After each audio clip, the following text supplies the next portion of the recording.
ભાવનગરમાં સર્જાયેલા કથિત લઠ્ઠાકાંડની ગંભીર ઘટના બાદ હવે સમગ્ર રાજ્યમાં તેના ઘેરા પ્રત્યાઘાતો પડી રહ્યા છે. રાજકોટમાં પણ કાયદો અને વ્યવસ્થાની સ્થિતિ સામે સવાલો ઉઠાવી કોંગ્રેસ દ્વારા ઉગ્ર વિરોધ નોંધાવવામાં આવ્યો છે. આજે રાજકોટ કોંગ્રેસ દ્વારા જોઈન્ટ પોલીસ કમિશનરને રૂબરૂ મળીને આવેદનપત્ર પાઠવવામાં આવ્યું હતું. કોંગ્રેસ નેતાઓએ ગંભીર આક્ષેપ કરતા જણાવ્યું હતું કે ભાવનગરમાં સર્જાયેલી દુર્ઘટના બાદ પણ રાજકોટ શહેરમાં ખુલ્લેઆમ દેશી દારૂના અડ્ડાઓ ધમધમી રહ્યા છે. કોંગ્રેસે વેધક સવાલ પૂછ્યો હતો કે શું રાજકોટ પોલીસ પણ અહીં કોઈ મોટા લઠ્ઠાકાંડની રાહ જોઈ રહી છે? આ સાથે જ કોંગ્રેસે એવી પણ રજૂઆત કરી હતી કે જો પોલીસની જરૂર હોય તો કોંગ્રેસ પોતે અડ્ડાઓનું લિસ્ટ આપવા તૈયાર છે. જો પોલીસ તંત્ર આ ગેરકાયદેસર પ્રવૃત્તિઓ પર તાત્કાલિક કડક કાર્યવાહી નહીં કરે તો આગામી દિવસોમાં કોંગ્રેસ જાતે દારૂના અડ્ડાઓ પર જનતા રેડ કરશે તેવી સીધી ચીમકી પણ આપવામાં આવી છે. ભાવનગરમાં જે લઠ્ઠાકાંડ સર્જાયું છે તેના પડઘા હવે રાજકોટમાં પડ્યા છે. રાજકોટ શહેર કોંગ્રેસ પ્રમુખ રાજદીપસિંહ જાડેજા દ્વારા જે કમિશનર કચેરી ખાતે આવેદન પાઠવવા આવ્યા છે તેમની સાથે વાત કરીશું.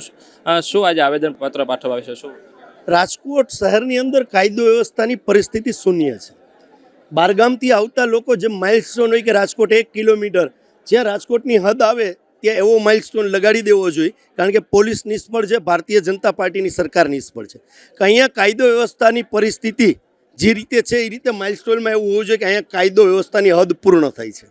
આજે અમે એગ્રેસિવલી કોંગ્રેસ પરિવાર દ્વારા રજૂઆત કરી છે જોઈન્ટ પોલીસ કમિશનરશ્રીને કે રાજકોટ શહેરની અંદર પોલીસની ધાક નથી રહી, દારૂના અડ્ડા ખુલ્લેઆમ ચાલે છે, લૂંટફાટ થાય છે, વ્યાજંકવાદ, મર્ડરો વગેરે જેવી ઘટના જાણે કે યુપી બિહારમાં તમે વસતા હો, રાજકોટના નગરજનો રાતે નીકળતા પણ ડરે છે. આ બાબતે એગ્રેસિવલી અમે રજૂઆત કરી છે અને આપના માધ્યમથી કહું છું કે ભાવનગરમાં જે લઠ્ઠાકાંડ થયો, જો રાજકોટ પોલીસ જાગૃત નહીં બને તો રાજકોટની અંદર પણ આવો લઠ્ઠાકાંડ ન થાય એના માટે આજે અમે પોલીસ કમિશનરશ્રીને આવેદનપત્ર આપેલું છે અને વધુમાં એમને જણાવેલું છે કે જ્યાં ક્યાંય વિરોધ પક્ષ તરીકે અમારી જરૂરિયાત હોય તો અમે તમને લિસ્ટ દેશું કે કઈ કઈ જગ્યાએ દારૂ વેચાય છે, કઈ કઈ જગ્યાએ આવું થાય છે. અને પોલીસ જ્યાં હપ્તાખોરી કરે છે, નીચલો સ્ટાફ, તો એના ઉપર પણ તમારે અંકુશ લઈ આવવું પડશે. અને ભૂતકાળની અંદર રાજકોટ પોલીસની એક છાપ હતી, એક ધાક હતી, એ ફરીથી ઊભી કરો, ફરીથી પુનર્સ્થાપિત થાય રાજકોટમાં પોલીસની ધાક, એ બાબતે ઉગ્ર રજૂઆત કરેલી છે.